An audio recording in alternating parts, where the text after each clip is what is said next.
이것이 너희의 간구와 예수 그리스도의 성령의 도우심으로 나를 구원에 이르게 할 줄 아는 고로 나의 간절한 기대와 소망을 따라 아무 일에든지 부끄러워하지 아니하고 지금도 전과 같이 온전히 담대하여 살든지 죽든지 내 몸에서 그리스도가 존귀하게 되게 하려 하나니 이는 내게 사는 것이 그리스도니 죽는 것도 유익함이라.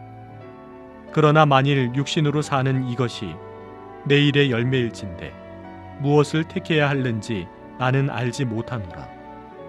내가 그 둘 사이에 끼었으니 차라리 세상을 떠나서 그리스도와 함께 있는 것이 훨씬 더 좋은 일이라 그렇게 하고 싶으나 내가 육신으로 있는 것이 너희를 위하여 더 유익하리라.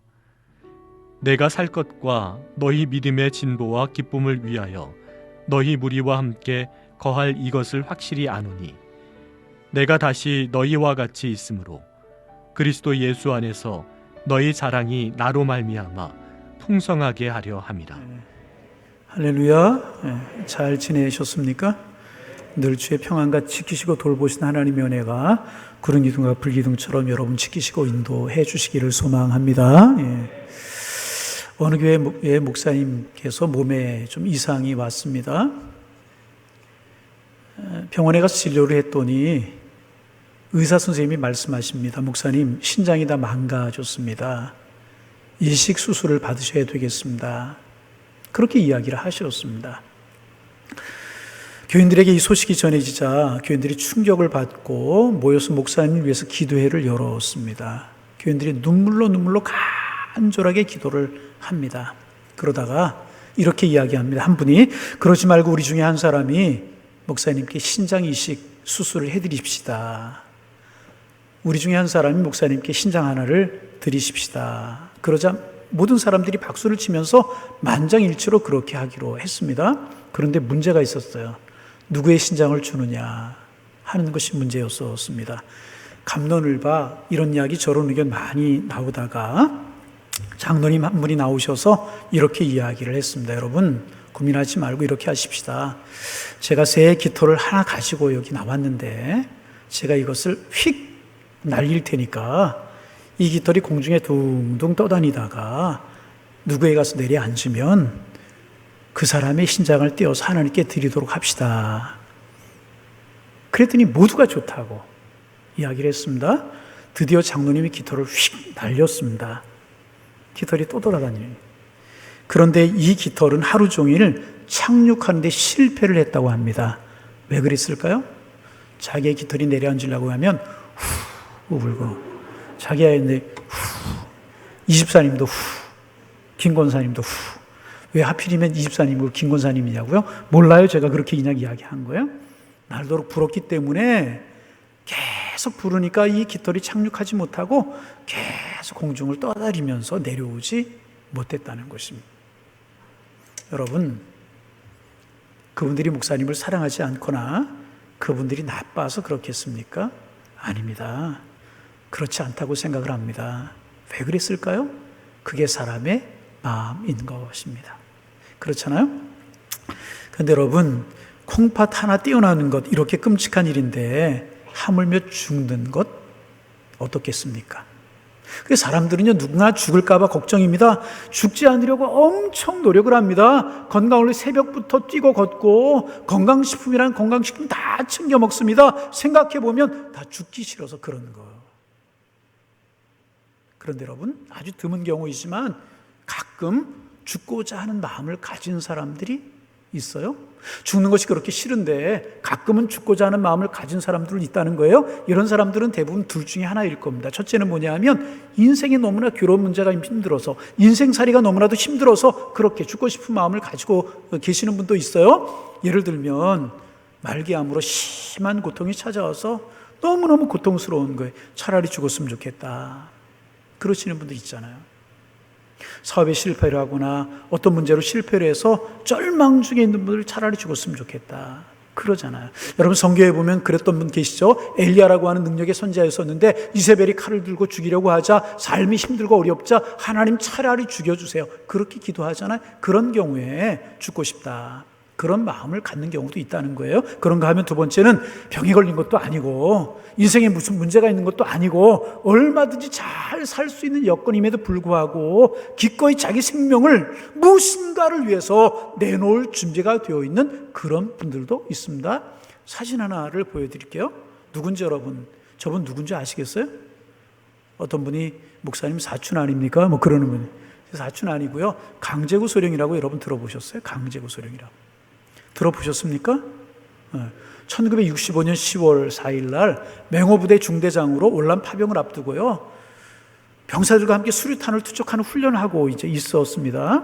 근데 그때 한 병사가 수류탄은 잘못 던져가지고 다른 병사들이 있는 곳으로 수류탄이 떨어져 버리고 만 것입니다.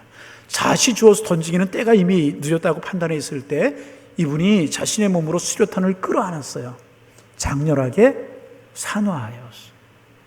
그래서 자신의 부하들 머리털 하나 상하지 않도록 지켜낸 위대한 장교가 강제구 소령이라고 하신 그런 분이십니다. 여러분, 이분이 그때 무슨 죽을 병이 걸렸거나 무슨 근심이 있었겠습니까? 그렇지 않아요. 그의 나이 28살이었다고 그래요. 이제 막 결혼을 해가지고요, 아름다운 아내와 갓 태어난 아들 하나를 둔 행복한 가정의 가정이었다는 것입니다. 그런데 부하들을 위해서 기꺼이 자신의 생명을 던졌습니다. 숭고한 죽음이었습니다.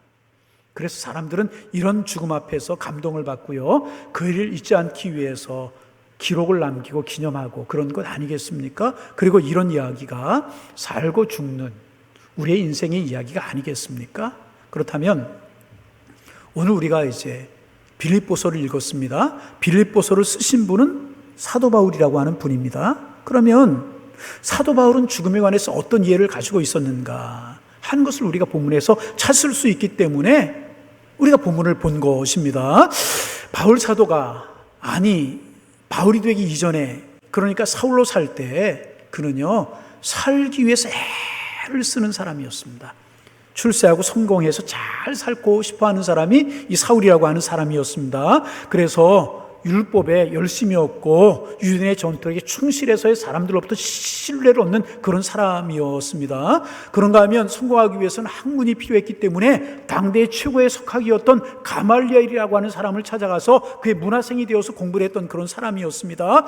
출세하고 성공하려고 하면, 잘 살려고 하면 높은 사람들과 통하는 것이 좋기 때문에 대제왕들과 친하게 지내고 줄을 대놓고 살고 있었습니다. 그 종교 지도자에게 아주 훌륭한 청년이라고 인정을 받았던 사람이 사울이라고 하는 청년이었습니다. 잘 살 수 있는 미래가 그에게 있었습니다. 그러니까 나도 오래 살며 성공하고 싶다, 잘 살고 싶다, 이것이 바울이 되기 이전의 사울의 모습이었습니다. 살고 싶다, 잘 살고 싶다, 이것이 사울의 모습이었다는 것입니다. 그런데 그랬던 그가요, 바울이 되고 나서 완전히 딴 사람으로 완전히 새롭게 변했어요. 어떻게 변했는가? 전에는 살고 싶어하는 사람이었는데 이제는 죽고 싶어하는 사람으로 그의 생각이 변화된 것입니다.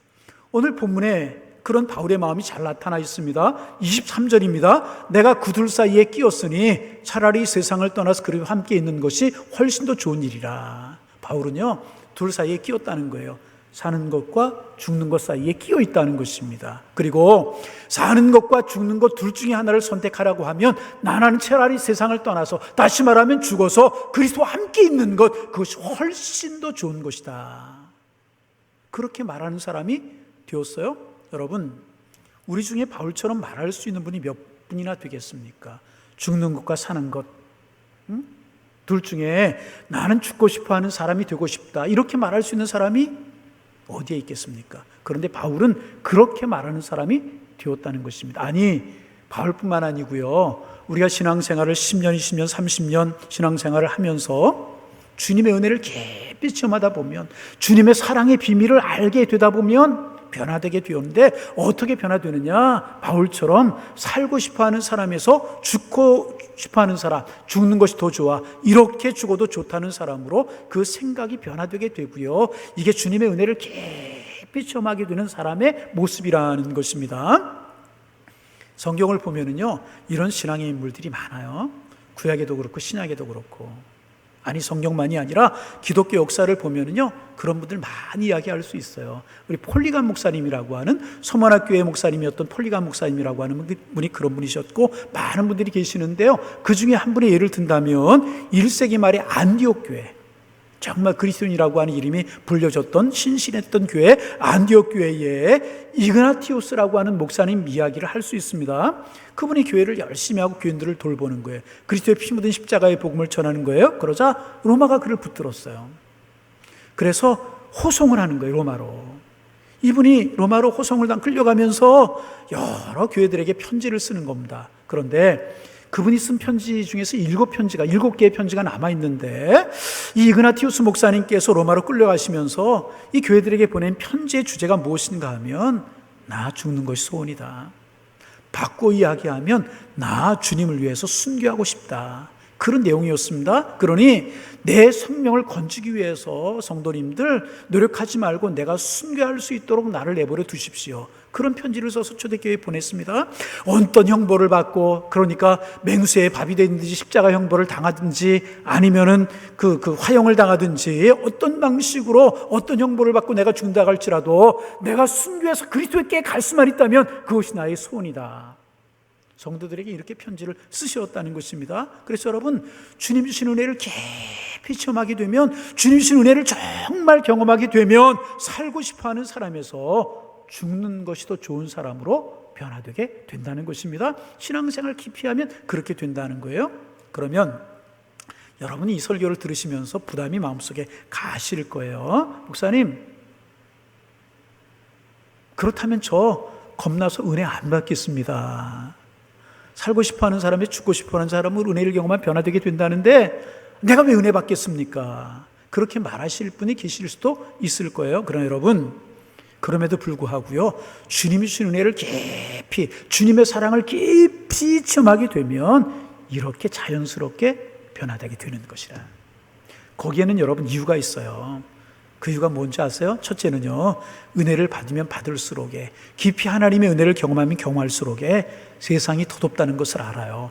세상이 무가치하다는 것을 알아요. 이 세상이 무상하다는 것을 깨닫기 때문에 그렇게 되게 되는 것이라.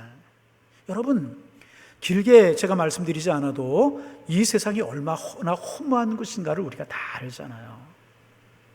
여러분, 젊어서 젊음을 자랑하고 외모를 자랑하고 그런 분들이 계세요. 야, 나 예쁘다, 나 잘생겼다, 그런 분들 있잖아요. 반대로 내가 왜 좀 이렇게 생겼을까, 조금 더 나았으면 좋을 텐데, 그런 분들이 계세요. 그런데 여러분, 유래의 말씀을 좀 전하면은요, 70만 넘으면은요 다 평준화 된다는 거예요. 다 평준화, 다 똑같아진다는 거예요. 제가 종종 말씀드리지만, 제가 지난번 교회에서 할아버지 할머니들 한 600여 분 경로대학 제가 담당을 해서 참 열심히 했었어요. 경로대학 오시는 할머니 할아버지들 보면은요 다 똑같아요. 그 할머니가 그 할머니 같고, 그 할아버지가 그 할아버지 같고, 외모가 평준화 되는 거예요. 외모가 평준화. 여러분, 외모만 그래요? 거기 나오시는 분들 보면은요, 한때 공부를 많이 한 분들, 굉장히 고위공직에 계시던 그런 분들을 계시고 그래요. 그런데요, 다 잊어버리셨어요. 모르기는 마찬가지. 다 평준화가 된 거예요. 여러분, 인생에 영원한 것 있어요? 없어요. 너무나 허망한 것입니다. 그래서 하나님의 은혜를 깊이 체험하면 체험할수록에 이 세상 무가치한 것이구나, 하나님의 나라가 귀한 것이구나, 그렇게 된다. 두 번째, 그렇게 깊이 은혜를 받으면 인생의 무상함, 세상 것의 가치 없음, 이것을 발견하는 동시에 또 하나를 발견하게 되는데, 그것이 무엇인가 하면 이렇게 세상은 험한 거지만 하나님이 나를 위해서 준비해 놓으신 천국, 그 천국은 너무너무나도 아름다운 것이다 하는 사실을 알게 되기 때문이라. 여러분, 그래요. 이 세상의 허무함에 비하면 천국은 너무나도 아름다운 것이라. 여러분, 요한계시록 21장 3절 4절에 보면은요, 천국을 보고 온 사도 요한이가 천국을 소개하잖아요. 3절 4절 제가 요약해서 말씀을 드리면 거기 주님이 계신다는 거예요. 저 말씀을 제가 좀 요약합니다. 그래, 주님이 눈에서 눈물을 닦아주신다는 거예요. 사망이 없고 애통하는 것이 없고 곡하는 것이 없고요, 아픈 것이 없는 그런 곳이 천국이라. 여러분, 이 세상에는요, 눈물이 많지만 천국에는 눈물이 없어요. 왜? 우리 주님이 다 닦아주시기 때문에. 이곳에는요, 무서운 질병이 너무너무 많아요. 우리 교회도 질병으로 신음하는 분들 많이 있잖아요. 너무너무 무서운 질병이 많아요. 그러나 천국에는 질병 같은 고통이 없어요. 너무너무 위로운 곳이 이곳이지만 우리 주님 계시는 그 천국에는요, 주님이 계시기 때문에 절대로 위롭지 않은 곳이 천국이라. 믿으시면 아멘. 천국. 그것을 깨달아지게 된다. 그래서 그곳에 가고 싶어하는 사람이 되게 된다. 사도 바울이 이 사실을 알았어요. 그래서 23절에 보면 이렇게 고백하고 있어요. 내가 그 둘 사이에 끼었으니 차라리 세상을 떠나서 그리스도 함께 있는 것이 훨씬 더 좋은 일이라. 그렇게 하고 싶으나 이렇게 말하고 있잖아요. 그 천국의 비밀을 알았기에, 주님이 계신 천국의 아름다움을 알았기에 차라리 이곳을 떠나서, 세상을 떠나서 차라리 죽어서 그리스도와 함께 있는 것이 훨씬 더 좋다. 그렇게 이야기하고 있다. 그래서 여러분, 우리가 은혜를 맛보고 하나님 예수님의 깊은 사랑을 맛보게 되면요, 세상 것으로 만족할 수 없는 때가 오게 되는 것입니다. 그리고 주님의 사랑을 맛본 사람은요, 절대로 세상 것에 만족할 수가 없는 것입니다.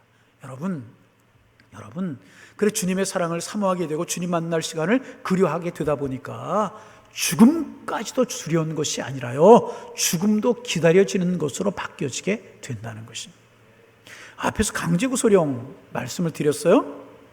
부하들, 그 부하들을 위해서 어떻게 자기 생명을 던질 수가 있었겠습니까? 자기 생명이 그렇게 귀한데, 여러분, 단순히 그분이요, 부하에 대한 책임감이나 어떤 사랑 때문에 그렇게 했겠습니까? 아니라는 거예요. 여러분, 이분에게는 깊은 신앙이 있는 독실한 크리스찬이었다고 그래요. 이분이 좋아하는 성경 구절이 하나 있었다고 그래요. 사진 한 장 보여드릴게요. 이분이 좋아하는 성경 구절 이제 읽고 그러는데, 그 성경 구절이 요한복음 15장 13절이었다고 그래요. 사람이 친구를 위하여 목숨을 버리면 이에서 더 큰 사랑이 없다. 군인다운 좋아하는 말씀이죠.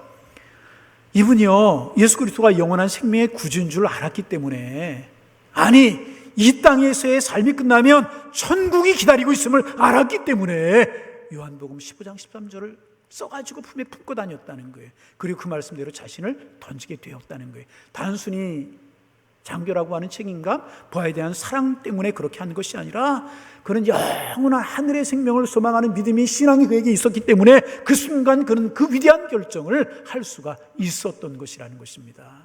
그래서 사랑하는 양일의 교우 여러분, 사랑하는 성도 여러분, 주님의 이름으로 부탁을 드립니다.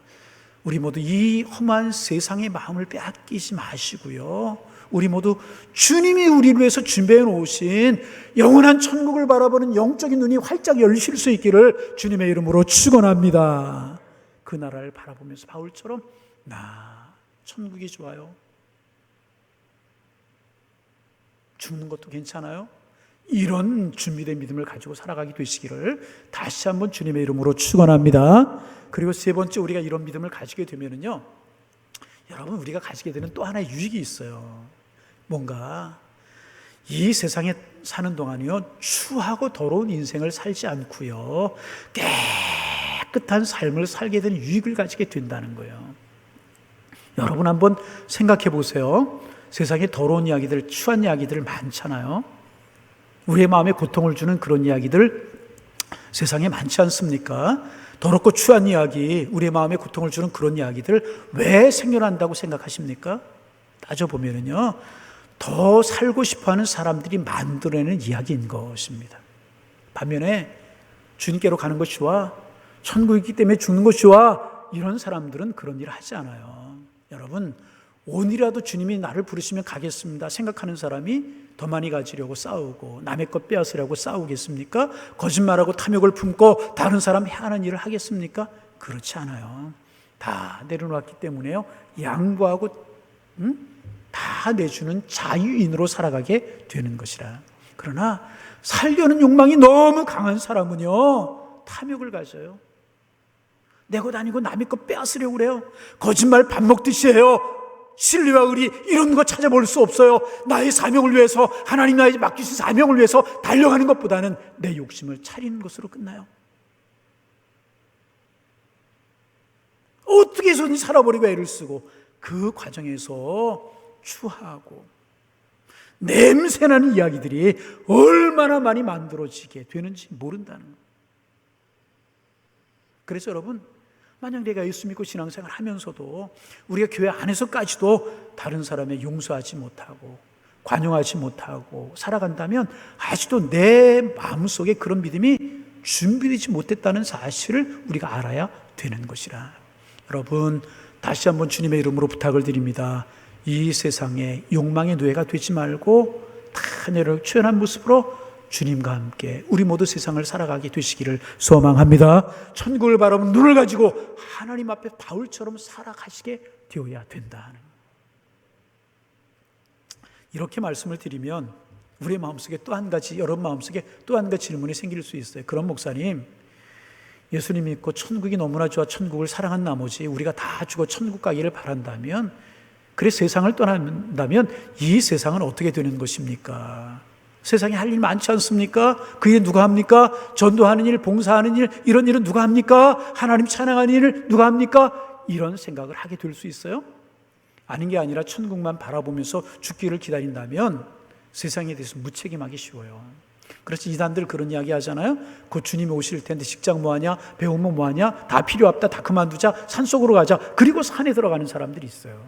여러분, 그것은 기독교적인 영성이 아닙니다. 나는 천국이 좋아 산으로 가고 손으로 들어간다 잘 있어라 이러면서 세상을 떠나는 것은요, 기독교적인 신앙도 아니고요, 이것은 여러분 비겁한 것입니다. 그럼 어떻게 해야 되는가? 그래서 우리는요, 여기에서 사도 바울을 다시 한번 보아야 되는 것입니다. 말씀드린 것처럼 바울은 살고 싶어서 열심히 살려고 하는 사람에서 이제는 죽어도 좋다, 죽고 싶어 하는 사람으로 바뀌었다고 말씀을 드렸어요. 그런데 거기에서 바울의 신앙이 끝나는 것이 아니라는 거예요. 바울의 신앙이요, 거기에서 한 걸음 더 성숙하고요, 한 걸음 더 성장하는 것을 볼 수 있어요. 어떻게 성장했는가? 주님, 어서 빨리 천국에 가서 주님과 함께 있기를 원합니다. 그게 바울의 고백이었지만 거기서 끝나지 않고요, 바울은 이런 신앙을 가졌어요. 주님, 천국에 가서 주님과 함께 있기를 원하지만 그러나 만약에 주님께서 때가 아니다, 그렇게 말씀하시면, 또 너 힘들고 어려운 고난이 있지 할지라도 주님이 그런 세상이 조금 더 참아라, 더 살아라, 주님이 그렇게 말씀하시면 나는 주님이 맡겨주신 양떼들을 더 돌보다가 조금 있다가 오너라 이렇게 말씀하신다면 기꺼이 저는 살아서 저의 사명을 감당하며 살겠습니다. 감옥일지라도 고통일지라도 고난일지라도 그것이 주님이 원하시는 일이라고 하면 저는 더 살아서 하나님을 영화롭게 하겠습니다. 이렇게 말하는 사람으로요, 한 걸음 바울의 신앙과 믿음이 성숙되었다는 것입니다. 그래서 여러분 22절에 보면 그러나 만일 육신으로 사는 것이 이것이 내 일의 열매일진데 라고 이야기합니다. 육신으로 산다는 것은요, 죽지 않고 세상을 사는 것을 말합니다. 그런데 21절 끝에서는 죽는 것이 좋다고 그랬어요. 그러나 그것이 주님의 뜻이 아니라면 육신으로 살아야 하고 육신으로 살면서 열매를 맺어야 하는데 그 열매가 무엇인가 하면 다른 사람들을 유익하게 하고 하나님이신 나의 사명을 감당하고 말씀을 교우들에게 가르치고 돌봄으로 성도를 유익하게 하는 것을 말한다는 것입니다. 그래서 24절에서 이렇게 이야기해요. 내가 육신으로 있는 것이 너희를 위하여 더 유익하리라고 이야기합니다. 내가 더 사는 것이 너희들 빌보 교회 교인들 초대 교인들에게 유익이 된다면 나는 기꺼이 그렇게 하겠다는 것입니다. 네? 이런 것입니다. 정리하면 이런 고백을 하고 있는 것입니다. 하나님, 내가 죽어 천국에 가는 것을 소망하지만, 죽는 것을 소망하지만 하나님, 그것이 아니고 하나님이 더 살아서 하나님을 영화롭게 하고 맡은 사명을 감당하게 하시게 하신다면 나 아무리 어렵고요, 아무리 힘들고요, 괴로운 일이 있을지라도요, 하나님 나에게 주신 사명, 성도들에게 복음을 전하고 피 묻은 십자가의 복음을 전하고 하나님의 사명을 감당하다 오라고 하시면 그렇게 하겠습니다. 그리고 그렇게 살다가 어느 순간에 주님이 오라 그렇게 말씀하시면 제가 찬송하며 두 손 들고 하나님 앞에 가겠습니다. 이렇게 고백합니다. 그게 무엇입니까? 살아도 감사, 그만 살고 오라고 하셔도 감사. 이런 사람으로 바울이 완전히 바뀌게 되었다는 거예요. 모든 것, 사는 것, 죽는 것 다 하나님 앞에 맡기고 하나님의 영광을 위해서 맡기신 사명을 위해 살아가는 사람으로 바울이 변화되게 되었다는 것입니다. 여러분, 여기에서 소망을 품어봅니다. 저를 포함한 우리 양일교회 모든 성도님들도 이렇게 사는 것도 죽는 것도 다 하나님 앞에 맡기고 살아가는 하나님의 사람들이 되실 수 있기를 주님의 이름으로 축원합니다. 이제 여기서 우리는 마지막 이야기를 해야 돼요. 이런 말씀을 드리면 여러분들 중에 이렇게 말씀하시는 분도 계실 거예요. 목사님, 어렵습니다. 신앙생활하기 어렵습니다. 왜요? 목사님, 내 생명인데 내 생명 어떻게 살고 죽는 걸 하나님 앞에 맡기라는 것입니까? 살아도 좋고 죽어도 좋고 어떻게 이런 삶을 살아갈 수가 있겠습니까? 이렇게 말씀하시는 분들이 계실 거예요. 내 생명이고요, 살아도 좋고 죽어도 좋고 어떻게 그럴 수 있습니까? 이렇게 말하는 분이 계실 수도 있을 것입니다. 얼마든지 그렇게 생각할 수 있어요. 그러나 여러분, 곰곰이, 아니 깊이 한번 생각해 보세요. 곰곰이 깊이 한번 생각해 보세요. 하나님 앞에 사는 것 죽는 것 다 맡기고 살지 않을 수 없는 이유가 있어요. 맡기지 않을 수 없는 이유가 있습니다. 무엇인가? 첫째, 안 맡긴다고 해서요 내 것이 되는 것이 아니기 때문에 그래요. 여러분, 내가 안 맡긴다고 내 거예요? 여러분, 살고 죽는 것 내 마음대로 할 수 있어요? 여러분 마음대로 할 수 있어요? 아무도 없어요. 아무리 내가 내 생명을 연장하고 싶어도요, 주님이 오늘이다, 지금이다 그러면 가는 것이 인생이잖아요. 이거 거역할 수 있어요? 없어요. 그러게 하나님의 손에 있는 문제를 내가 어떻게 해보려고 하는 어리석은 일이에요. 그래서 여러분, 어차피 하나님의 뜻에 달려있는 것이라면 살고 죽는 것, 믿음으로 하나님의 손에 맡기는 것이 지혜롭고 현명한 성도의 모습이 아니겠습니까? 맡기지 않을 수 없는 거예요. 두 번째, 또 한 가지 문제가 있어요. 또 한 가지 이유는 무엇인가? 살고 죽는 문제보다요 더 중요한 문제가 있기 때문에 그래요. 그러면 살고 죽는 문제보다 더 중요한 문제가 있다? 그것이 무엇인가? 그것은요, 내가 무엇을 위해 존재하는가, 무엇을 위해 살아가는가 하는 것이라는 것입니다. 여러분, 한 인생의 가치가 어디에 있다고 생각하세요? 오래 사는 것? 잘 부하게 사는 것? 거기에 인생의 가치가 있다고 생각하십니까? 아닙니다. 그럼 인생 가치가 어디에 있습니까? 그 사람이 무엇을 위해서 존재했는가, 그 사람이 무엇을 위해서 존재하며 살아갔는가 하는 것에 따라서 그 사람의 인생이 결정이 되게 되는 것이라. 그런데 여러분, 바울의 가슴 속에는요 존재의 목적, 분명한 존재의 목적이 있었어요.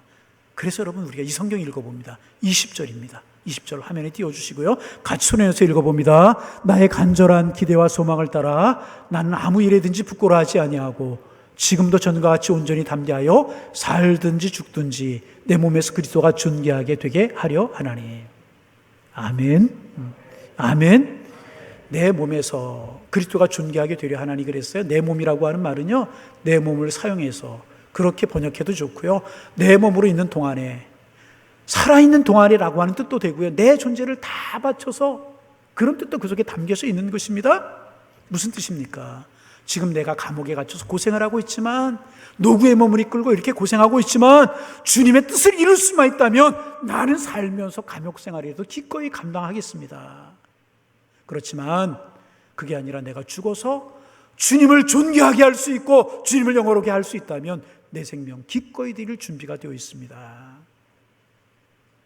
그저 주님을 영화롭게 할 수 있다면 나는 살아도 좋고 죽어도 좋습니다. 왜냐하면 내 인생의 목적, 주님을 존귀하는 것이기 때문에 나는 어떻게 되어도 좋습니다. 이것이 바울의 고백이었던 것입니다. 그래서 여러분, 여기까지 우리가 말씀을 전개하다 보면은요, 이 대목에서 우리는 숙연해질 수밖에 없어요. 사는 것이 뭔가, 죽는 것이 뭔가, 한 사람이 이 세상에 태어나서 살아간다는 것이 무엇인가를 생각하게 되는 것이라는 것입니다. 여러분, 이야기를 좀 해봅니다. 우리 교회도 암 환자들이 몇 분 계시는데 고통스러워하세요. 네, 말기암 가신 분들 심하게 고통스러워하는 분들이 계시지 않습니까? 볼 때 안타까운 모습이 있어요. 그렇잖아요? 그런데 그렇게 투명하면서 정말 주님을 깊이 만나는 신앙을 가지면 하나님이 뜻이면 나를 거두어 주옵소서 이렇게 기도할 수도 있지만은 정말 주님을 깊이 만나면 이렇게 기도할 수 있다는 거예요. 하나님, 내가 고통스러운 거 사실이지만 내가 이 암을 가지고 사는 것을 통해서 하나님 앞에 영광이 되고 나의 삶을 통해서 하나님의 영광을 받으실 수 있다면 나는 기꺼이 감당하겠습니다. 그러나 하나님 앞에 가는 것이 영광이라면 하나님, 내가 순종하겠습니다. 살아도 영광, 죽어도 영광, 살든 죽든지 주님의 뜻입니다. 이게 용기 있는 성도의 모습이라는. 지난주에도 제가 시골교회 목사님 한 분을 만났어요. 시골교회 보면 교회들이 10명, 5명도 안 되는 그런 교회들이 있어요. 부흥될 가능성이 요만큼도 없어요. 1%도 없어요. 0%도 0, 제로. 온 마을 사람들 20명, 30명 뿐이 안 되잖아요. 그래도 시골교회 목사님들 포기하지 않고 눈물로 강단을 지키며 기도하는 분들이 계십니다. 그분들을 보면 마음이 찡해질 때가 있어요. 야, 이것이 살아서 주님을 영화롭게 하는 영적인 싸움이거든요. 그 영적인 싸움 아니시겠어요? 얼마나 힘들겠냐고. 하나님은 저런 분들을 통해서 영광을 받으시구나. 가슴이 찡할 때. 그래서 여러분, 주변에서 암투병이나 힘들게 삶을 연장하는 그런 분들을 보시면 저렇게 사느니 차라리 죽는 게 낫지, 그렇게 말하는 분들이 계십니다. 아닙니다. 그렇게 말하는 거 불신앙이에요. 불신앙입니다. 그렇게 말하면 안 되고요. 힘들지만 믿음으로 하나님 붙들고 사십시오. 이렇게 말하는 것이 신앙의 사람이라. 시골교회 그렇게 어려운데 목회 안 하면 되지 않아? 그런 것이 교회가 있으면 뭐해? 불신앙이라는. 그 교회를 통해서 하나님 이루시고 하시는 뜻이 있겠지. 믿음으로 하나님 붙들도록 기도해 드리는 것이 성도가 해야 될 것이라. 힘들어도 비참하게 존재하는 것이 아니라 그 비참함 속에서 꽃을 피워서 하나님을 아름답게 하고 하나님을 영화롭게 하는 것, 그것이 하나님의 사람들의 모습이 되어야 된다. 여러분, 삶이 힘드십니까? 어려우십니까? 그러나 힘들어도 그 삶을 통하여 우리 주님을 영화롭게 할 수 있다면 끝까지 삶을 지켜나가야 되는 것이라. 반대로 아무리 편안해도 하나님 앞에 영광이 되지 못하면, 주님을 기쁘시게 하지 못한다면 그것은 실패하는 삶이 되고 마는 것이라. 이제 갓 목사 안수를 받으신 한 목사님께서 어느 교회에 부임을 하셨습니다. 교회가 잔치를 벌였어요. 목사님 부임 만찬을 한 거예요. 아주 기쁜 날이잖아요. 근데 한창 이제 식사를 하고 교제를 하는 중에 한 성도님이 목사님께 오셔서 말씀을 하셔서, 목사님 많이 힘드시겠습니다. 많이 힘드시겠습니다. 왜요? 목사님, 앞으로 이 수백 명이나 되는 교인들의 비율을 맞추고 이 수백 명을 만족시키려면 정말 목사님 힘드시겠습니다. 목사님 위해서 하는 말씀이겠죠? 목사님 힘드시겠습니다. 그때 목사님이 이렇게 대답하셨대요. 아닙니다. 하나도 힘들지 않을 것 같습니다. 왜요? 왜 힘드시지 않으실 것 같아요?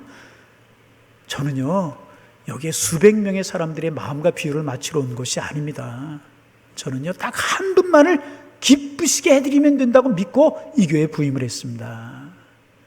어려운 문제가 교회 안에 생겨도, 힘든 일이 교회 안에 벌어져도 예수님, 그분 한 분만을 기쁘시게 해드리면 나머지 문제는 다 해결될 것입니다. 이렇게 대답하셨다네. 하나님의 영광, 주님 기뻐하시는 일. 여러분, 그래서 여러분, 우리가 이 믿음을 가지게 되면, 살아도 주를 위하여 죽어도 주를, 이 믿음 가지게 되면 우리는요 자유인이 되게 되는 거예요.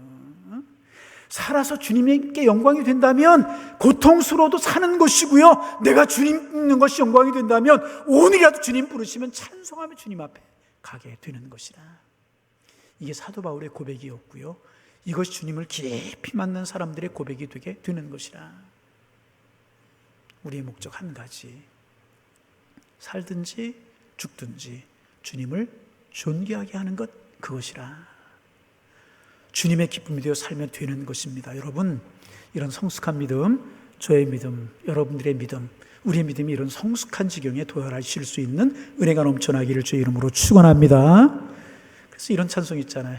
내가 원하는 한 가지 주님의 기쁨이 되는 것 내가 원하는 한 가지 주님의 기쁨이 되는 것 주님께 기쁨이 되면 되는 것이다.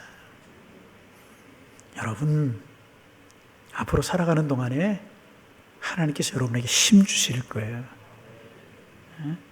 주님 살아도 주를 위하여 살겠습니다. 이 믿음 가지고 살아가면 주님이 우리를 붙들어 주시고요. 그래서 여러분 끝까지 잘 사시고요. 주님이 오라고 부르시면 우리 영광 가운데 찬송하며 갈 수 있는 그런 축복 누리며 살아가시는 하나님의 사람들 다 되실 수 있기를 주님의 이름으로 축원합니다. 축원합니다. 하나님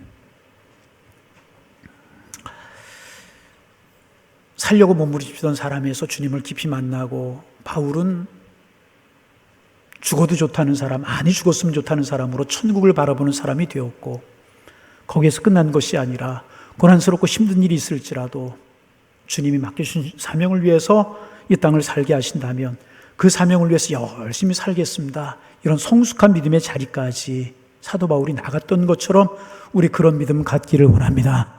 살아도 주를 위하여 죽어도 주를 위하여 사나 죽으나 주님의 것입니다. 이런 믿음으로 찬송을 부르며 살아갈 수 있는 저희들 되게 하셔서 우리의 삶이 하나님 앞에 영광이 되게 주께서 인도하여 주옵소서.